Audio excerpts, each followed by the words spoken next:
আসসালামু আলাইকুম এভরিওয়ান, কেমন আছেন আপনারা সবাই? আশা করছি আল্লাহর অশেষ রহমতে সবাই ভালো আছেন। আমিও আল্লাহর রহমতে খুব ভালো আছি। আজকে নতুন আরেকটা ভিডিও নিয়ে আপনাদের মাঝে হাজির হলাম। আজকে আমি তৈরি করব শিরিষ পিঠা। শিরিষ দিয়ে বানানো হয়, সেজন্য এই পিঠাটার নাম শিরিষ পিঠা। আমাদের দেশে তো শিরিষ পিঠাই বলে, অন্য সব দেশে কি বলে সেটা আমি জানি না।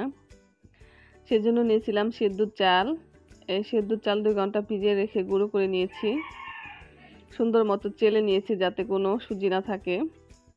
আর আমার লাগবে পিঠা বানানোর জন্য কলা পাতা সুন্দর মতো এইভাবে কেটে সুন্দরভাবে শুকনা কাপড় দিয়ে মুছে তেল মেখে নিচ্ছি। এইভাবে তেল মেখে নিতে হবে। আর এখানে আমি যে ডো তৈরি করব গুঁড়িটার, এখানে দিয়ে দিলাম লবণ আর নর্মাল পানি। সুন্দর মতো মেখে একটা ডো তৈরি করে নেব। খুব বেশি শক্তও না, খুব বেশি নরমও না। কথা বলতে বলতে আমার একটু পানি বেশি হয়ে গেছিল, সেজন্য আমি আরেকটু গুঁড়ি দিয়েছি। দেখেন, এইভাবে ডোটা তৈরি করতে হবে।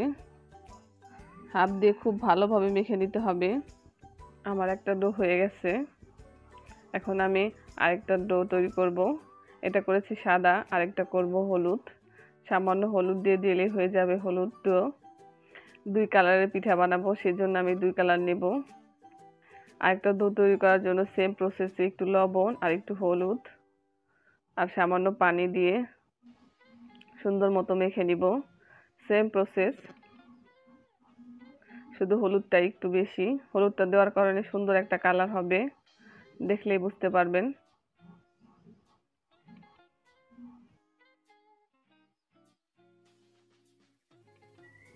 আমার 2টা ডো হয়ে গেছে। দেখেন, একটা সাদা আর একটা হলুদ।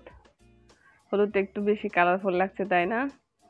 এখানে আমার পিঠা বানানোর জন্য মেইন যে শিরিষ সেটা লাগবে। এটা আমি ফার্মেসি থেকে এনেছি। এটা আনার পর সুন্দরভাবে গরম পানি দিয়ে ফুটিয়ে নিয়েছি। তারপর দেখেন, আমি যে ডো তৈরি করেছি, আটাটা কিভাবে ভরলাম। এইভাবে চেপে চেপে আঙ্গুল দিয়ে ভরে তারপর পিঠা বানাতে হবে। আসলে ডিজাইনটা হচ্ছে নিজের কাছে, যে যেমন ডিজাইন পারেন তার মনের মতো করে নেবেন। আমি যেরকম পারি সেরকমই চেষ্টা করছি। আমি খুব বেশি ভালো পারি না, তারপর চেষ্টা করলাম। এই তো দেখেন,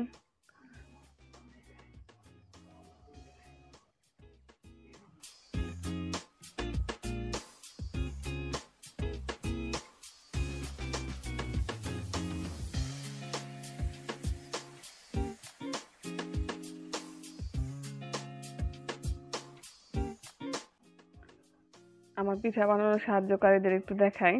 ওরা আমার অনেক সাহায্য করছে, 2 জন।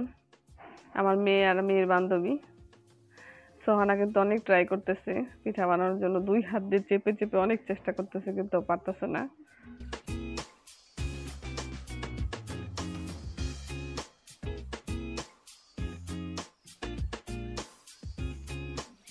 পিঠা বানানোর চেয়ে দুষ্টামিটাই বেশি করতেছে। দেখেন কি দুষ্টামি করতেছে, একটু বানায় আর দুষ্টামি করে।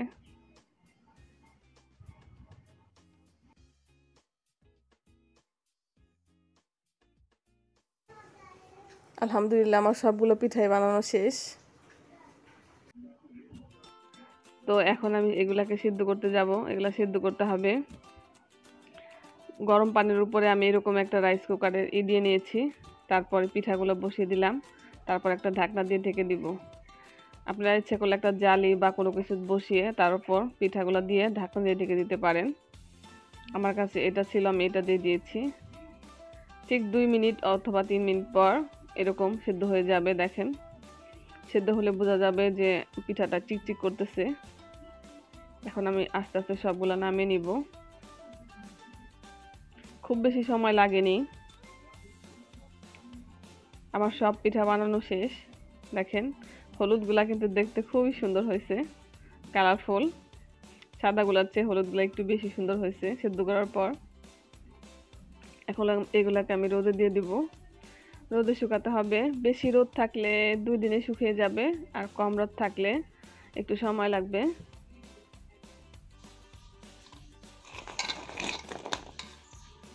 শব্দ শুনেই বুঝতে পেরেছেন যে আমার পিঠাগুলো শুকিয়ে গেছে, কটমট শব্দ করছে। দেখেন এইভাবে শুকিয়ে নিয়েছি। আমার 2 দিন সময় লেগেছে। এই পিঠাগুলো যে কোনো এয়ারটাইট বক্সে ভরে অনেক দিন সংরক্ষণ করা যায়।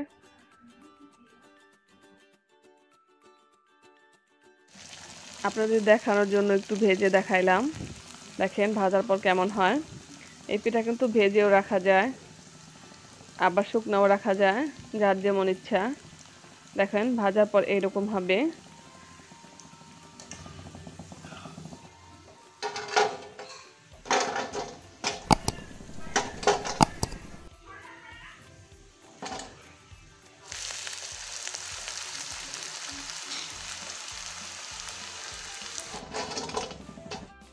পিঠাগুলো ভাজার পর সামান্য একটু চিনি দিয়ে মেখে খেতে পারেন, আবার চিনি ছাড়াও খেতে পারেন, যার যেমন ইচ্ছা।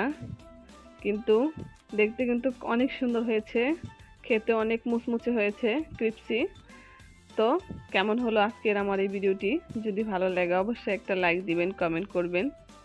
আর আমার চ্যানেলটি যদি ভালো লাগে অবশ্যই সাবস্ক্রাইব করবেন, পাশে থাকবেন। আল্লাহ হাফেজ।